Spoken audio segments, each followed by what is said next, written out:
ఒకసారి మరి అవకాశం బట్టి తెలుసుకుంటున్నాను. ఈ ఆనంద జీవితంలో అనేక మందికి వారు ఉన్నటువంటి మరి ఆశ, దేవుని ఎదగాల్సినటువంటి ఆశ అనేది లేకుండా ఉంటుందండి. అందువలన ప్రాబ్లం ఏంటంటే అనేక మంది ఈ లోక సంబంధంగా ఎదుగుతున్నారు తప్ప ఆత్మీయంగా ఎదగలేనటువంటి స్థితిలో ఉన్నారు. అయితే పరిశుద్ధ గ్రంథాన్ని చదువుతున్నప్పుడు చాలా మనకు తెలియనటువంటి మర్మాలు దేవుడు మనకి ఎప్పటికప్పుడు చెబుతూనే ఉంటాడు. కొన్ని గ్రంథాలు చదివామనుకోండి, ఆత్మోత్తాలు చదివినంత అదే సేమ్ ఉంటుంది, తేడా ఉండదా? కానీ ఈ పరిశుద్ధ గ్రంథంలో తరాలు మారుతున్న ప్రతి తరానికి ఎప్పటికప్పుడు నూతనత్వాన్ని, నూతన శక్తిని ఆదరించేటువంటి ఆ వాక్యం మనతో మాట్లాడుతూ ఉంటుంది. కాబట్టి ఇక్కడ మనం గమనించినప్పుడు సహజంగా మరి మన పొరుగు వాడు ఎవరు? ఎప్పుడైనా ఆలోచన మన పొరుగు వాడికి ఎవరు? మన ఇంటి పక్కన ఉన్నవాడా, మన ఇంటి మన ఎదిరింటోడా, ఎప్పుడు ప్రారంభించేవాడా? ఎవరు మన పొరుగువాడు? ఇప్పుడు వచ్చింది ఆలోచన వాక్య చదువుతాను. ఇక లోకస్వార్థ పదార్థము చదవండి, ఎందుకంటే 20 నుంచి 32 వరకు మనం గమనిస్తే అక్కడ చాలా చూడటానికి ఎల్కేజీ పిల్లలు అర్థం చేసుకునేటువంటి భాషలో లిఖించబడి ఉంది. కానీ ఆత్మీయంగా వెళ్ళాలంటే మాత్రం చాలా లోతైనటువంటి భావన అందులో మనకి కనపడుతుంది. అక్కడ మనం లోకస్వార్థను మనం చదువుతున్నప్పుడు అక్కడ మన విషయాన్ని మనం గమనిస్తే మరి చాలా అద్భుతకరమైన విషయాలను మనం చూడగలుగుతాం. అదేంటంటే యెరూషలేము నుంచి యెరికో పట్టణానికి దిగుతుండగా దారి మార్గం ఏమైంది? ఒక వ్యక్తిని దొంగలు కొట్టి అతని దగ్గర ధనాలు తీసుకొని వెళ్ళిపోయినప్పుడు అతను ఏమయ్యాడు? రోడ్డు పక్కన పడిపోయాడు.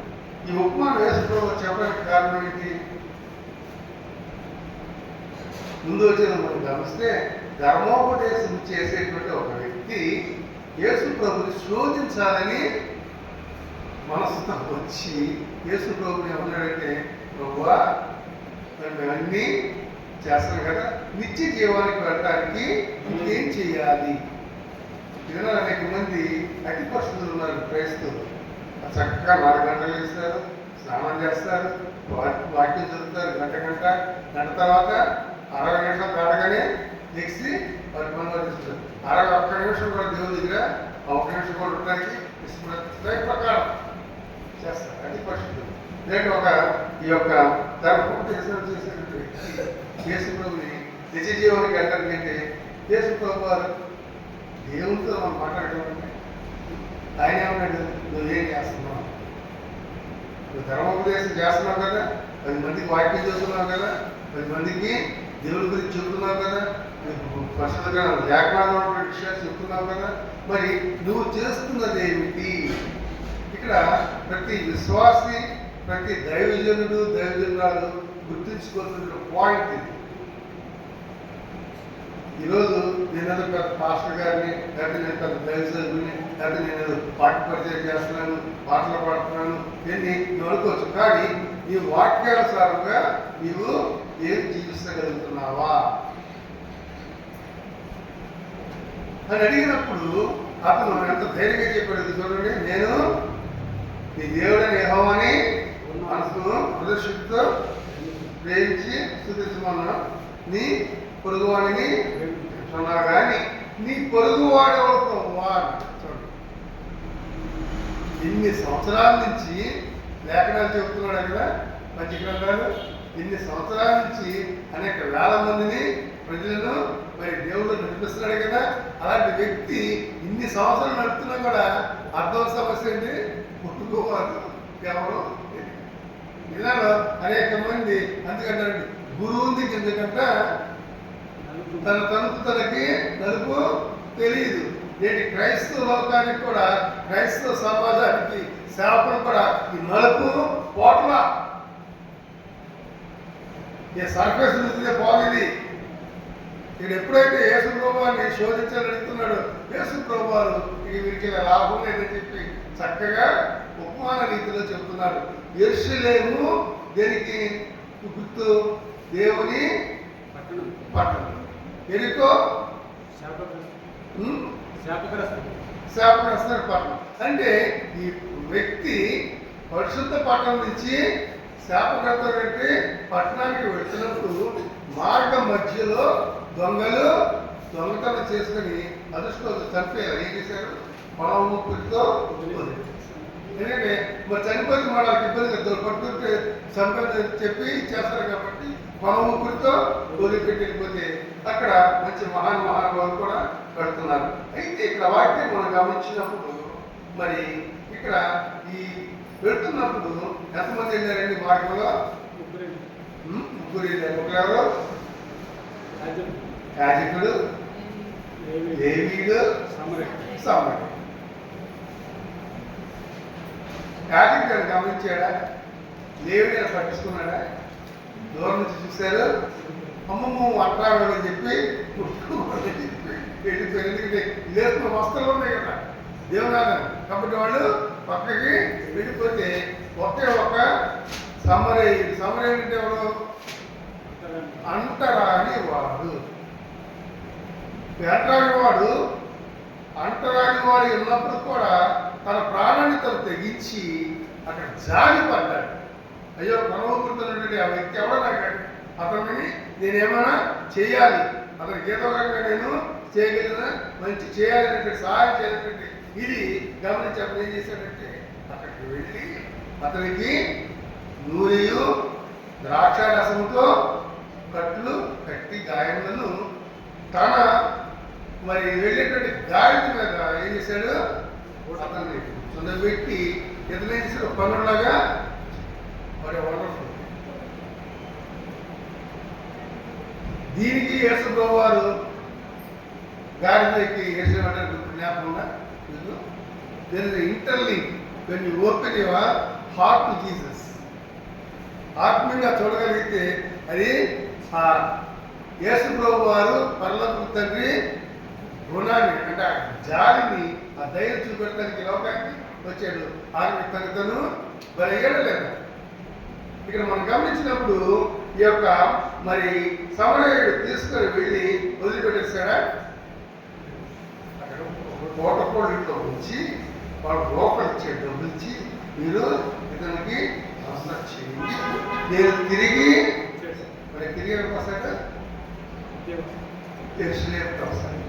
యెరూషలేము నుంచి ఎరుక వెళ్తున్నాడు. మనం మెరుకోడికి ఎక్కలని యెరూషలేముకి వెళ్ళాల్సిందే. ఏ పాకైనా సరే ఎవరైనా సరే రక్షింపబడాల్సిందే. ఎటైనా తిరిగి గమ్యానికి రావాల్సిందే. అందుకే ఈ సమయంలో అంటే నేను తిరిగి వెళ్ళేటప్పుడు ఒకవేళ నేను ఇచ్చిన ధనానికంటే ఎక్కువ ఖర్చు అయితే ఆ ఖర్చు నేను దేవుడు వెళ్ళారా? ఇదిలా పరిశుద్ధాత్మ దేవుడు ప్రతి ఒక్కరిని అడుగుతున్నాడు. నీ పొరుగువాడు ఎవడు అంటే నీవు ఎంత చూసినప్పుడు నీలో జాలిగును ఉండాలి. అనేక మందికి జాలిగును ఉంటుంది. అయ్యో ఇది నాకు తెలియదండి, తెలిసి వచ్చేసి ఉండండి, ఇంత జరిగిందా అంటారు. జాగ్రత్త. జాలి గుణం అనేది దేవుడి యొక్క గుణం. ఎవడో నీకు తెలియదు. ఆ సమరయుడికి అతను ఎవరో తెలియదు, కానీ తెలిసింది అవుతుంది. అతను ఏంటంటే సమరయుడు కాదు. సమరయుడికి తెలిసిన వ్యక్తి ఏంటంటే విషయం ఏంటంటే అతను సమరయుడు కాదు, కానీ తన ప్రాణాన్ని తెగించాడు. ఎందుకు ప్రాణాన్ని? అందుకే యేసు ప్రభువారు శిలువలో మరణ పొందడం కారణంటే ఆయన తన ప్రాణాలతో తాను అప్పగించుకొని నిన్ను నన్ను రక్షించడానికి ఈ లోకానికి దేవుడు ప్రేమను చూపెట్టడానికి వచ్చాడనే విషయాన్ని ఎంతమంది గమనించగలుగుతున్నారు? మన పొరుగువాడు ఎవరంటే నిస్సహాయస్థితిలో ఉన్నప్పుడు దేవుడు నీలో ఉంటే, దేవుడు ఆత్మ నీలో ఉంటే, దేవుడు మనసు నీలో ఉంటే, దేవుడు దయ నీలో ఉంటే వాడు ఏదో దయ చూపెట్టాలి. Whatever you can do it. ఇక్కడ తన సమయాన్ని వెచ్చించాడా లేదా? మరి మనం గమనించినప్పుడు యాజకులు లేవడి ఇస్తారు, పక్కన తప్పుకొని వెళ్ళిపోయారు. కానీ సమయం ఏం చేశాడు? తన సమయాన్ని వెచ్చించి, ధనాన్ని వెచ్చించి ఒక వ్యక్తి ప్రాణాన్ని, ఈ పొరుగువాడు నా పొరుగువాడు అంటే ఎవడో కాదండి. మనం వెళ్తున్నప్పుడు తటస్థించి ఒకవేళ ఇబ్బందులు ఉంటే మనం జాలిపడి మనం చేయగలిగిన సహాయం మనము అందుకే యేసుప్రభువు చాలా వాక్యాలు మనం వస్తే ఈ సహాయం సేవ చేసినట్టు అంటారు కదా. అయ్యా నేను నీకు ఎప్పుడు బట్టలు పెట్టాను, ఎప్పుడు భోజనం పెట్టాను, నేను నీకు ఎప్పుడు చేశానంటే ఏమన్నాడు? నా పేరట మీరు చేసిన ప్రతిదీ నాకు చేసినట్లే. నువ్వు క్రైస్తవులు అంటే వాట్ యు ఆర్ డూయింగ్? ఈ పిల్లల పిల్లలు వడ్డీలు, చక్ర వడ్డీలు, డిపాజిట్లు వీటి మీద బతుకుతున్నారు తప్ప నీకు ఇచ్చిన జీవితం, నీకు ఇచ్చిన స్థితి ఏంటంటే you must bring glory to God. ఆయన దయ గుణము జాగ్రత్తలో ఉన్నారు. దేవుడు దయ చూపెట్టాడు. ఆ దయని యేసుప్రభువు వారు మన ఎలా చూపెట్టి లోకంలో 9 మంది ముందుకు వచ్చి చేస్తే నీవు నేను ఏం చేయగలుగుతున్నాం?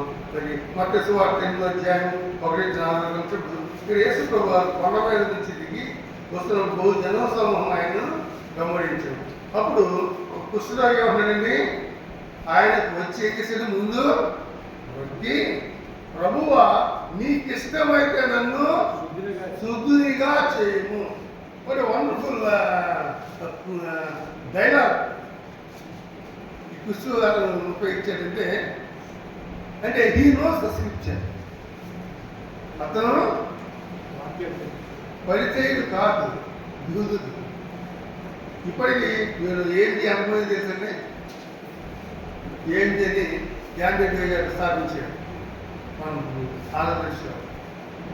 కుష్ఠరోగుల కోసం పెట్టారు, కాలేజీ పెట్టి అక్కడ అందరికీ కుష్ఠరోగులు ఎక్కడ ఉంటారు వాళ్ళు? కుష్ఠరోగులు ఊరికి వెలుపల, వారు ఊళ్ళోకి వస్తారా?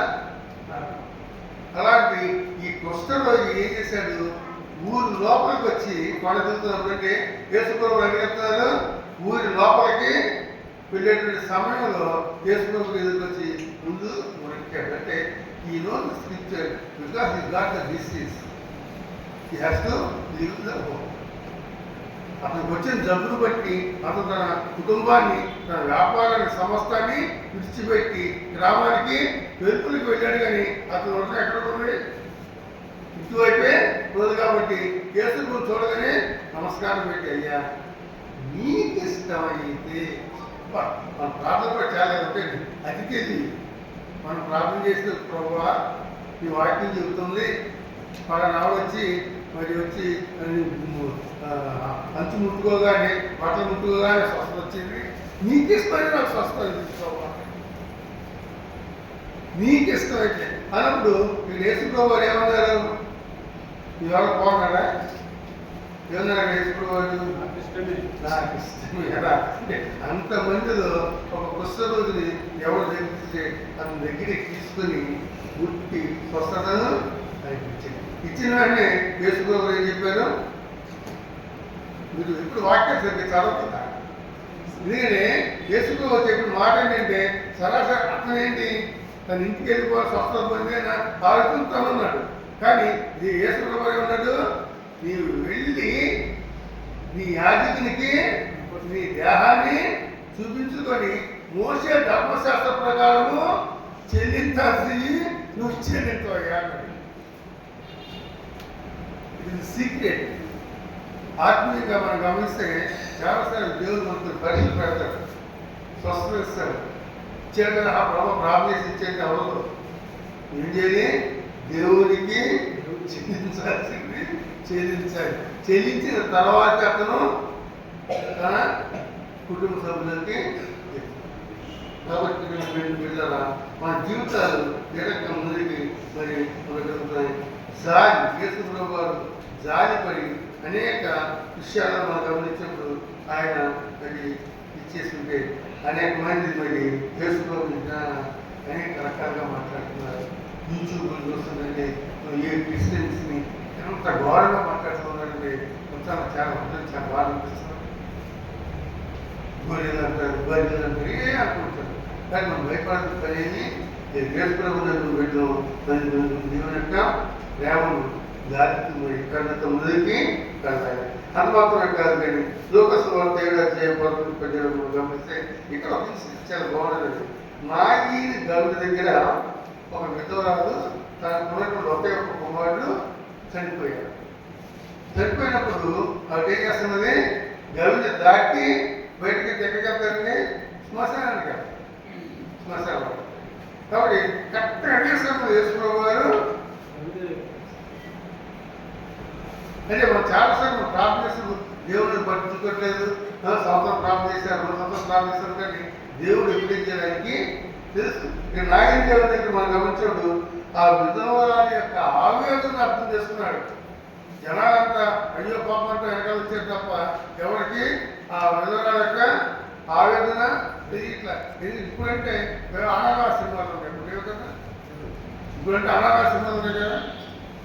గవర్నమెంట్ కూడా విధవరాలకి వెనక ముందు లేని వాళ్ళకి ఆహారం పెడుతుంది. ఆ రోజు తెలియదు, కానీ విధవరాలు ఎవరు ఆధారపడుతుంది, తన కుటుంబం మీద తను జీవించాలి అని. తనకు ఎంతమంది 10 మంది లేరు, ఒక్క ఆ కుమారుడు. అంటే సరైన సమయంలో దేవుడు సరైన సమయంలో ఆ యేసు ప్రభు ఆ గవర్నమెంట్కి 1 నిమిషం ఆలస్యమైన ఆ కుమారుడు ఏమైపోయాడు, చనిపోయిన విధవరాల కుమారుడు శ్మశానానికి వెళ్ళిపోయాడు. కానీ యేసు ప్రభు నుంచి అక్కడ ఆగాడు.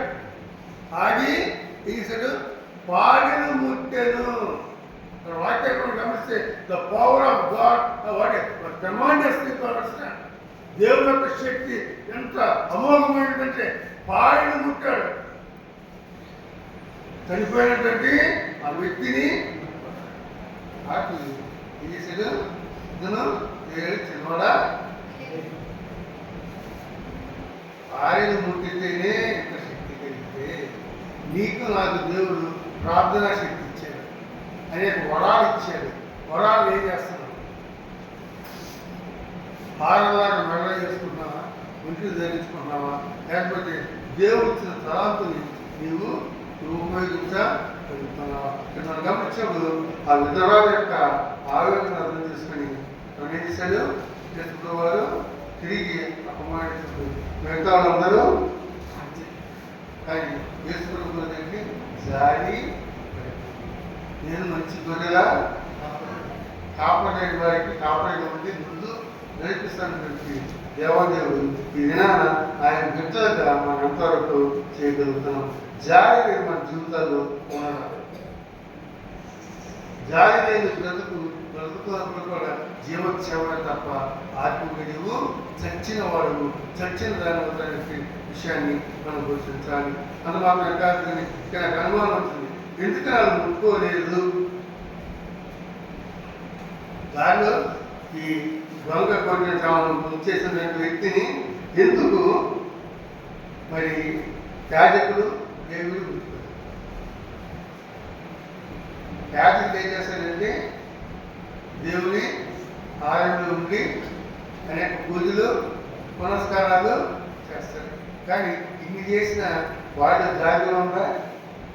నిజంగా అనేక మంది క్రైస్తవ సేవకులు అప్ప వాక్యం చెబుతారు, పడి చెబుతారు, ఎంత చక్కగా చెబుతారంటే ఐక్య పనులు వచ్చి తీసుకెళ్ళి చెబుతారు. కానీ వాళ్ళు ఏం లేదు, మన రాయం చేస్తారు, మీరు నాతో భోజనం చేయాలంటే 50 ఇవ్వండి, నాకు 50 కాలు ఇస్తే మీతో నేను భోజనం చేస్తాను.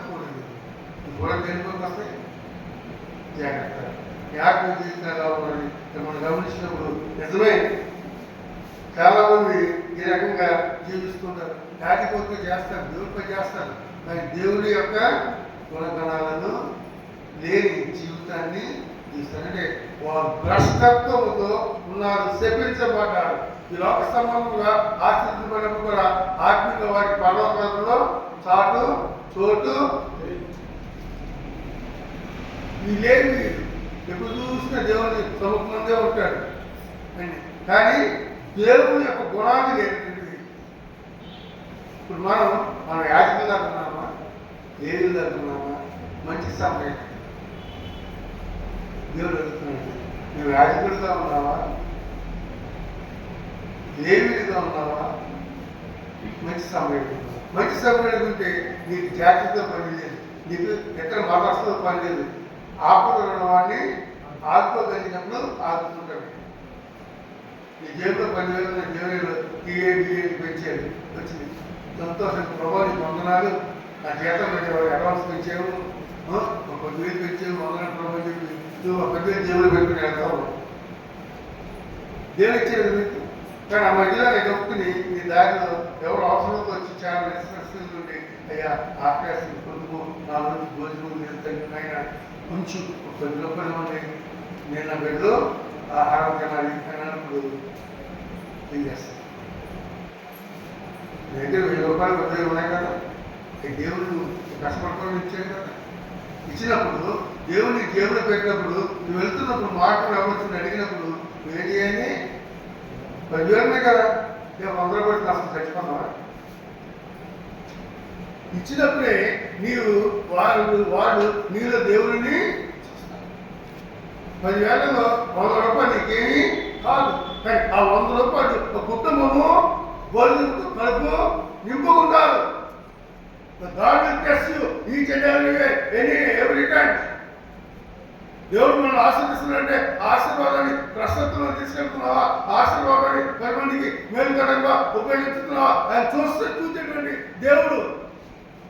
నీకులాగా నాకులాగా కళ్ళు మూసుకొని నిద్రపోయేటువంటి దేవుడు కాదు. 10,000 నీకు దేవుడు ఇచ్చినప్పుడు 10,000లో ఒక 100 రూపాయలు నిజమైనటువంటి ఆకర్షణ వ్యక్తికి ఇవ్వడానికి నీకు నెప్పేంటి?